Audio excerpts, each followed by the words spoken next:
2019 was a good year for Roblox anime games, and we got to see both new and old titles come to the platform. In this video, I'm going to give you the top 5 anime games I expect to see within 2020, and give some insight to anyone currently making one of the 5 games, so let's begin.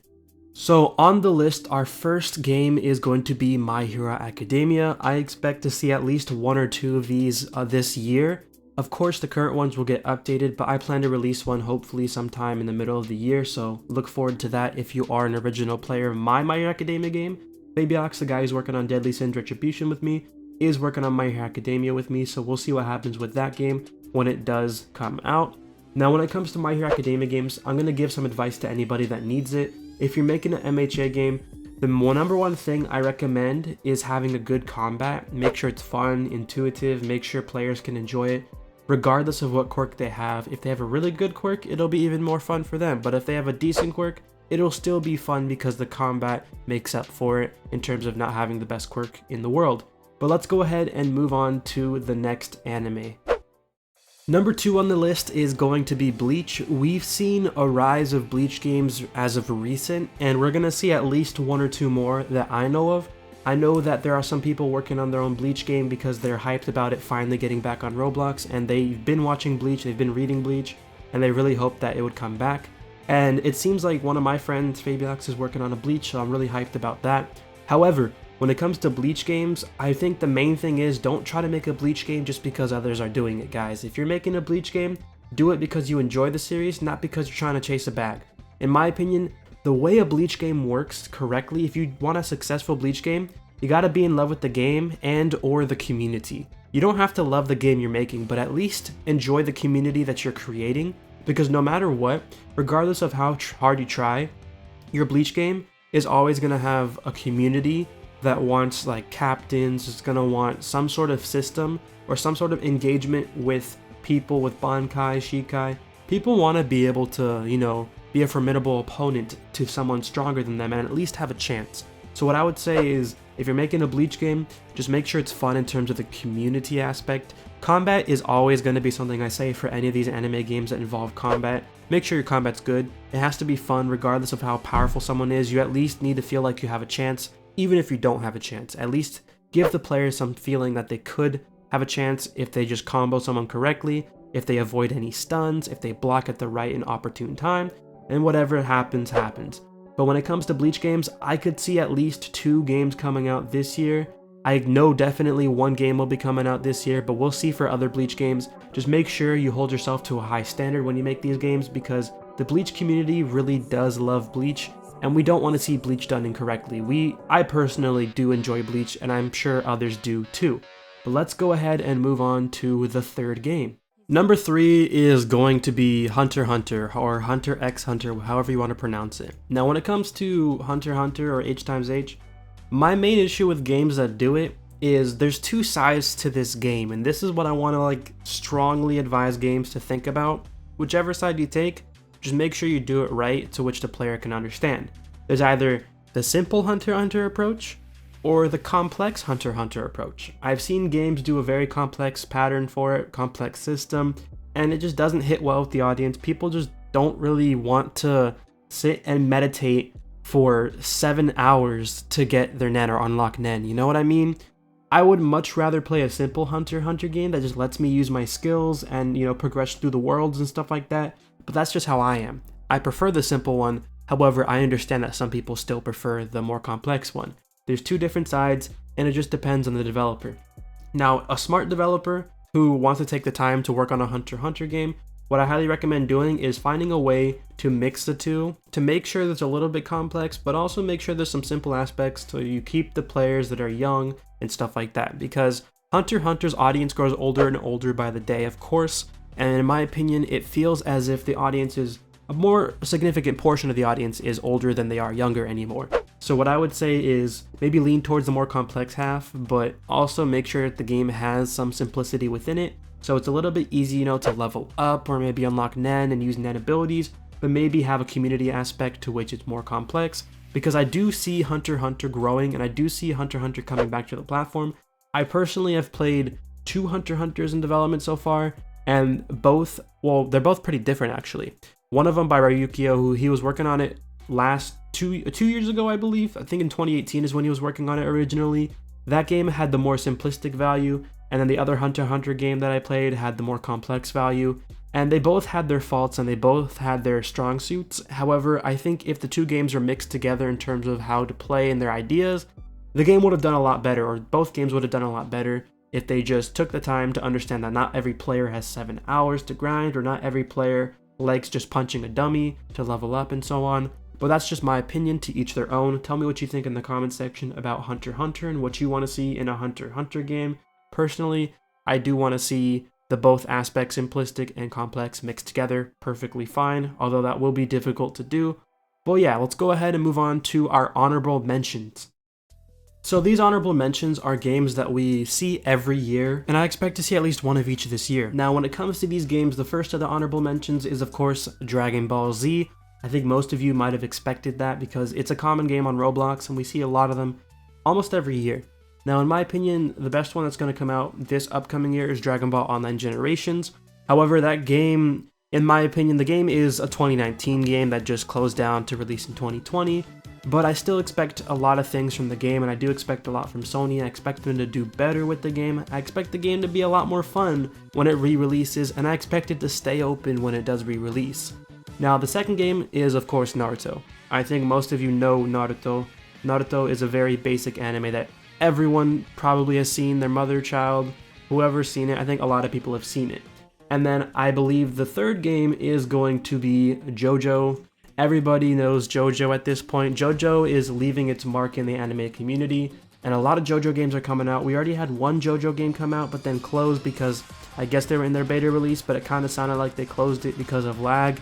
But yeah, we have one JoJo game that came out so far. Your Bizarre Adventure came out last year towards the end. However, I do expect to see at least 2 more in 2020. 1 more at the least, but 2 more is what I expect to see, because JoJo games, we see at least 1 per year, and at least one of them does well, but we'll see what happens with JoJo games. And then the final of the 4 is going to be One Piece. I expect to see at least one One Piece game this year, and that's One Piece Rose or Rose, however you want to pronounce it. I expect to see that one this year. The reason why is because it's One Piece. We see at least one One Piece game per year. Last year, I think we saw 3 to 5, somewhere around that number. We saw quite a few One Piece games in 2019, and I think the reason is because One Piece is finally getting some good action in it. We had some Gear 4 stuff that was pretty cool, but now it's like entering a really good stage within it from what I can tell. But I do expect to see quite a few One Piece games in 2020. Let's move on to number 4 on the list. Number 4 is going to be a coveted anime that I personally love. Other people may hate it because they have some sort of bias towards the first and second season, I would say. However, it gets better after the first and second season. When you skip over that, if you just look at how great it gets, if you think about it, Sword Art Online is not a bad anime. It's decent, and on Roblox it actually does pretty well in terms of the fun and the grinding aspect of it. I expect to see at least one Sword Art Online game, and the one that I'm shouting out for this video is titled World Seed. The reason why I'm shouting this out is because I expect this game to do well in terms of how visually appealing it is. I'll be playing some footage from their Twitter. Hopefully they don't get mad, but I personally do want to see this game succeed. It looks very cool. It's also using clothing from one of my friends, Master of the Elements. He's a really cool developer if you want to check him out. He's working on really cool games. He made games like Shred, and he made games like Laser. If you've played that before, it's a really coveted game on Roblox as well. However, this Sword Art Online game called World Seed, I expect great things from it. They're hyping it up pretty well on Twitter, and y'all better do some good work with this game because it looks good.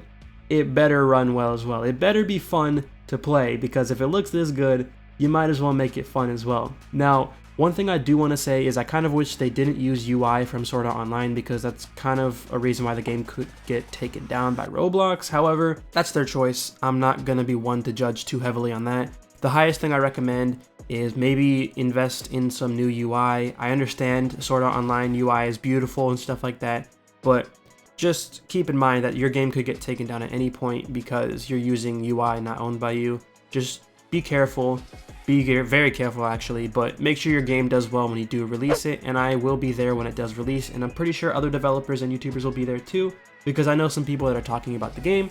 So I wish this game well, and I really hope it does well. I will be playing it when it does release, and I will be making a video when it does release, and if you guys want to check it out, their Twitter is called Play World Seed, at PlayWorldSeed on Twitter. But yeah, let's go ahead and get on with the final game. The final game of this video is going to be Kimetsu no Yaiba, or Demon Slayer, and some of you may have expected that, some of you may have not. I'm pretty sure at least a quarter of you might have expected Demon Slayer, because Demon Slayer is pretty hype, I'm not gonna lie, it's pretty good. Demon Slayer, I like it. It may be overhyped, it may not be overhyped. In my opinion, it's a bit overhyped in terms of, like, you know, winning animation of the year and stuff like that. But for this video, we are going to be shouting out 2 Demon Slayers. Well, 3, because one of my friends, good friend actually, just started on his own Demon Slayer, and of course I gotta shout out my own friend. Seiji is working on a Demon Slayer. Now, some of you may not like Seiji, but in my personal opinion, Seiji's a good guy, and this game that he's making doesn't look half bad. It actually looks pretty decent. And Seiji's Demon Slayer, I'll put a little screenshot of it on the screen. It looks pretty good. It doesn't really have any problems from what I can tell. I wasn't able to play it, but it looks good. I haven't been able to play it yet, so I'm not going to say it has the best combat system in the world, but personally, I like the way it looks. I like the vibe he's going for with, like, the faces and everything, the characters. I just really hope his game does well, because I always wish the best for my friends. I never wish ill will on my friends. However, there are 2 other Demon Slayer games that I want to shout out as well. The second one being Marco's Demon Slayer Onikiri. Now, Marco's Demon Slayer is pretty good.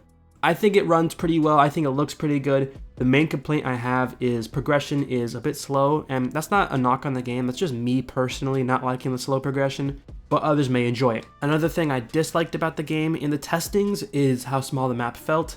I really hope that they increase the map size, and I know they've increased the map size because they've posted screenshots. In my opinion, I personally enjoy large maps where, especially in Demon Slayer, it takes time. It's not the fast-paced game you may have expected in terms of traveling. However, the combat is fast, and I do like that. So I really do wish Marco the best of the future and everything like that. However, there is a 3rd Demon Slayer game, and this Demon Slayer game looks pretty dope. And before I even shout out the game, I want to say happy birthday to the developer. The developer of this game, Incredible Ayum, it's his birthday today, or her birthday today. I don't know if they're a man or a woman. However, it's their birthday, and I do want to shout out the game because this game looks beautiful. Now, when it comes to the combat of this game, it looks amazing, and I'm going to be using footage of it again, and I really hope they don't get mad, but I do want to shout out this game because it looks amazing. If you see water breathing style, it's only 6 seconds long, but it looks beautiful. If you see thunder breathing, it also looks beautiful. If you just see mist breathing, it also looks beautiful. However, those are the only 3 sneak peeks we've seen on Twitter. There really hasn't been all that much, but I do want to shout out this person because it looks amazing, and I really hope you guys appreciate it as much as I have in terms of the visuals, and I really hope the game runs well as well, but we'll see what happens with that game. Hopefully it does come out in 2020. But yeah, that wraps up my top 5 with some others, but if you guys want to make a top 5, comment them down below. Put your 3 honorable mentions or 4 honorable mentions that you have as well, because maybe your top 5 are the ones that you want to see, and the other ones are ones you expect to see and stuff like that. But I hope you did enjoy this video. If you did, do me a favor, leave a like on the video. I would greatly appreciate it if you did. Also, subscribe if you're new. Join the club. We're gonna get to 100K within this year. I guarantee it. At least 100,000 within the first half of the year, if I'm being honest. But I think we'll get to 100K soon. So I hope you guys do subscribe and leave a like on the video and comment down below your 5. So hopefully you did enjoy this video. And till then, it's been your man Roball. I'm signing out now. Make sure you share, like, and subscribe. Take care, everybody.